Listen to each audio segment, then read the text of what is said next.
Pernahkah Anda membayangkan tinggal di sebuah rumah mewah, kemudian di depannya ada danau yang seperti ini ya. Ini Masya Allah sejuk sekali nih. Kemudian kita membayangkan kita tiap pagi sore melihat danau, kemudian menikmati indahnya alam semesta. Masya Allah, ini terik matahari tapi di sini indah sekali, sejuk sekali. Dan hampir semua manusia mengharapkan seperti itu ya. Ini cerita 15 tahun yang lalu atau mungkin 17 tahun yang lalu. Itu Al-Fakir pernah bermimpi bangun rumah seperti ini penuh dengan keindahan. Alhamdulillah Allah kasih keberkahan, dan ternyata lebih daripada itu Allah kasih yang namanya kenikmatan yang melebihi dari kenikmatan yang kita pikirkan sebelumnya.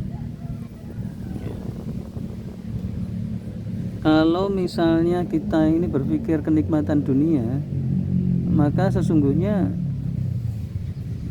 kenikmatan dunia ini sementara. Dan sementara ini sebenarnya ya kita akan bosen ya. Kalau kita tinggal di sini bosen. Manusia itu oleh Allah dibuat bosen, dibuat susah, dibuat gelisah, dibuat galau. Itu ada maksudnya ya, supaya manusia itu cinta pada surga. Salah satu kenikmatan di surga itu pertama dicabut oleh Allah rasa bosen ya. Jadi rasa bosen itu hilang. Coba kita lihat, kalau di sini kita tiap hari di sini juga bosen ya, paling begini-begini aja ya.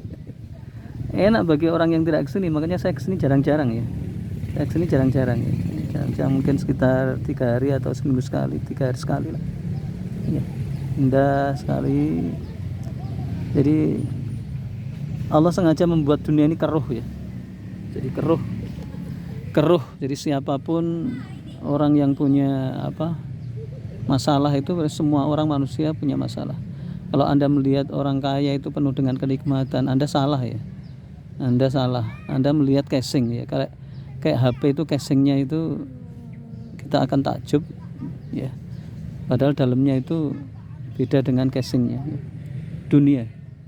Jadi sering banyak orang ketipu dengan casing ya. Kelihatannya berwibawa, ternyata binasa.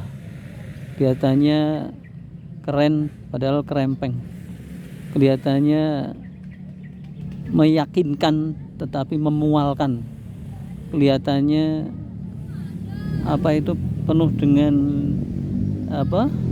kebaikan, ternyata penuh dengan kemunafikan. Itulah dunia. Dunia itu negeri misteri yang penuh dengan ilusi ya. Anda sebutkan aja lah, misalnya siapalah raja di Arab ya. Raja di Arab itu kan bergelimangan harta ya, bahkan saking kayanya itu ya, mereka itu bisa membeli apapun ya, bisa membeli pesawat jet, pesawat pribadi, bahkan pulau ya. Sudah Anda bisa bayangkan pulau bisa dibeli, terus gimana terusan? Tapi Anda kan melihat casingnya ya, melihat yang nampak, yang tidak nampak Anda tidak melihat. Di tengah-tengah seperti itu, intrik-intrik mewarnai kerajaan Arab Saudi itu dan kerajaan seluruh dunia dari zaman dulu sampai zaman kiamat itu senantiasa ada. Jadi rumusan-rumusan dunia ini yang harus kita ketahui. Jangan lihat cuman enaknya saja, nggak enaknya banyak. Nah, rumusan pertama adalah kalau ada siang ada malam, pasti ada malam. Itu rumusan pertama ya. Jadi kalau ada kebahagiaan pasti ada kepahitan. Jadi jangan dilihat bahagianya saja, pasti ada kepahitan. Kalau ada kekayaan pasti ada persekongkolan ya. Misalnya kerajaan ya, kerajaan Arab Timur Tengah, kerajaan Eropa, kerajaan di Jawa, kerajaan dimanapun ya, atau kekuasaan ya. Contohnya di negeri sini ya. Negeri sini itu penuh dengan persekongkolan. Dulu zamannya Pak Karno kayak apa itu ya, tapi kemudian karena dia salah ya, maka digulingkan oleh Orde Baru, dan Orde Baru dan seterusnya ya. Yang kedua adalah ada pagi ada sore ya, camkan baik-baik ya, ada pagi ada sore. Artinya apa? Ada kelahiran ada kematian. Jadi artinya begini loh ya, pagi hari itu kan cerah sekali ya, udara cerah ya. Nah kemudian siang itu panas ya, kemudian sore itu mau gelap. Artinya apa? Ketika seseorang itu berkuasa ya, awal berkuasa biasanya dia itu arogan ya. arogan. Coba lihat matahari pada saat siang ini kan panasnya luar biasa. Itulah orang yang ketika lagi berkuasa, ya lagi berkuasa itu semua itu pengennya dikuasai, mulai dari jualan kerupuk sampai keripik, sampai ayam, sampai bor, sampai jualan mineral, jualan batu bara, jualan ini semuanya dikuasai kalau bisa dikuasai. Makanya Rasulullah bersabda, andai kata manusia itu punya kekayaan sebesar gunung Uhud berupa emas, dia tidak akan puas, dia akan pengen yang kedua kalinya, ketiga kalinya, sampai dia makan tanah, artinya meninggal dunia atau mati baru ini.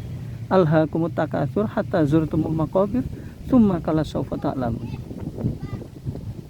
Ya, sampai mati baru sadar, dan itu sadarnya nggak ada manfaatnya sama sekali ya. Nah, yang ketiga ada, saudaraku sekalian, kaidah hidup yang ketiga adalah bahwa setiap kesuksesan itu ada pengorbanan. Camkan baik-baik.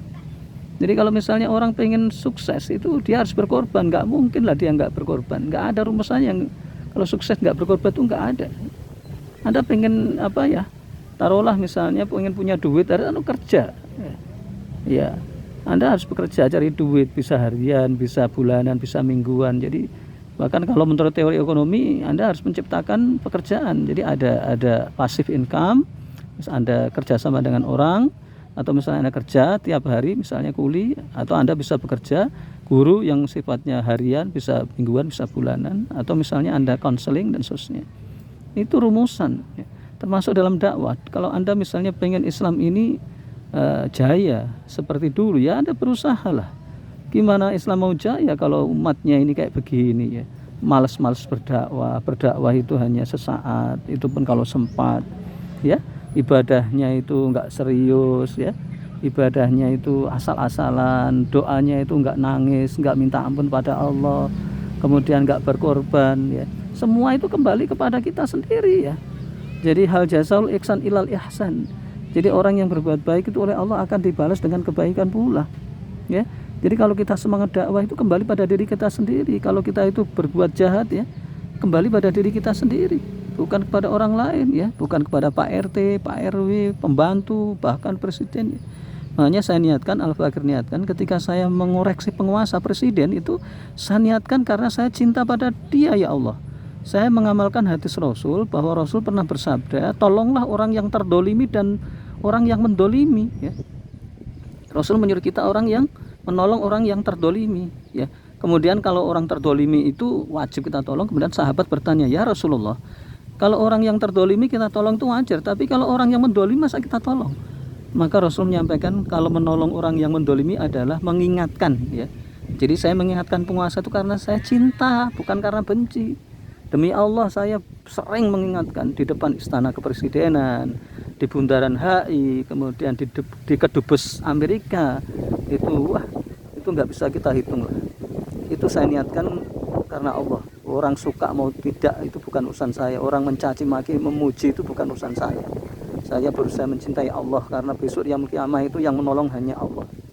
Dan Allah itu memberikan tanda-tanda kebaikan itu banyak ya. Salah satunya adalah ya sab'atun yudhillumullahu yauma la dhilla illa dhilluh. Ada 7 golongan ya yang orang itu mendapatkan naungan Allah besok di yaumul kiamah yang tidak ada naungan kecuali dari naungannya. Salah satunya adalah orang yang ingat pada Allah atau hatinya qalbuhu al-muta'alliqah bil masajid ya. Itu karena kita hanya mengharapkan Allah Ta'ala. Nah yang keempat adalah saudaraku sekalian, simbol-simbol kehidupan itu apa? Jadi begini loh ya, sesuatu itu pasti ada sebab musababnya ya. Jadi tidak ada asap kalau tidak ada api ya. Jadi kalau misalnya kita berdakwah ya itu sampaikan saja apa yang kita ini ya. Rezim diktator ini berani begini karena umat Islam ini tidak berani ya. Ya memang ada sebagian yang berani, itu kembali kepada mereka, pahala mengalir dan seterusnya. Tapi kalau kita lihat secara umum itu umat Islam ini kayak santai-santai saja ya. Berzina jalan terus, sholatnya itu asal ingat, kemudian ya banyak lah ya kalau kita kupas ini pelanggaran-pelanggaran yang dilakukan umat Islam itu banyak sekali, sehingga Allah berikan yang namanya penguasa zalim ini ya. Makanya apa yang harus kita lakukan? Berdakwah, menyampaikan ke tengah-tengah umat ya. Dan kemudian apa? dengan kita diuji oleh Allah seperti ini, sejatinya Allah itu mencintai kita. Allah kasih namanya karomah dan kelebihan banyak sekali yang mungkin kita sampaikan pelan-pelan ya. Jadi kalau saya menggunakan bahasa umum itu apa? Seperti pedang ya. Pedang itu kalau semakin diasah itu semakin tajam. Jadi umat Islam seperti ini ketika kita diuji dengan ujian-ujian yang luar biasa itu, sejatinya itu supaya kita tangguh ya, kita tidak melempem ya. Supaya kita itu oleh Allah dikasih pahala yang banyak, supaya oleh Allah derajat kita itu diangkat setinggi mungkin, dan supaya Allah menjadikan kita itu sebagai orang-orang syuhada wassolihin wal mukharrabin wan nabiyyin wa rusul ulaika rafiqo ya. Jadi seperti doa kita, ihdinas siratal mustaqim siratal ladzina an'amta 'alaihim ghairil maghdubi 'alaihim waladdallin, amin. Itu setiap kita sholat paling tidak 5 kali sehari ya. 5 kali sehari ya, ada 17 kali kita berdoa seperti itu. Ya Allah, bimbinglah aku ke jalan yang lurus, siratal mustaqim. Siratal mustaqim itu ay fi dinil Islam, ay fi syariat Islam ya. Siratal ladzina an'amta 'alaihim, yakni jalan yang engkau kasih orang-orang keridhaan. Siapa itu? Ay manhajir rasul wasyuhada wassolihin wal mujahidin. Jalannya orang-orang utusanmu, jalannya para nabi, jalannya orang-orang soleh, para syuhada. Itu yang kita doakan, itu yang kita minta. Jadi sholat itu jangan cuma sholat, tetapi kita menghayat, kita kan berdoa terus itu 17 kali. Itu belum sholat sunnah yang lain, belum sholat tahajud yang kita harus menangis. Sudahkah Anda menangis dalam malam hari? Sudahkah Anda mohon pada Allah seperti mohonnya anak kecil kepada orang tua, merengek-rengek? Sudahkah Anda atau kita bersungguh-sungguh berjihad di jalan Allah? Kalau belum, aduh, jauh ya. Jadi tidak ada asap kalau tidak ada api. Kalau umat Islam itu kembali ke fafiru ilallah wa qul ja'al haqq wa zaqal batil innal batila kana zahuqa. Kalau kita kembali kepada Allah, maka ja'al haqq wa zaqal batil, akan datang kemenangan, kebenaran Islam itu akan datang, dan kebatilan selain Islam itu akan hancur ya. Jadi saya alhamdulillah bersyukur sekali dengan ujian-ujian ini, karena ujian ini hakikatnya cara Allah memberikan kita kenikmatan yang luar biasa. Sayang kebanyakan orang tidak paham. Walakinna aktsaran nasi la ya'lamun la yaskurun la yaqilun. Kebanyakan orang itu tidak mau memahaminya, tidak mau bersyukur, dan tidak mau merenunginya. Mudah-mudahan bermanfaat. Aku qouli hadza astaghfirullahaladzim innahu huwal ghafurur rahim.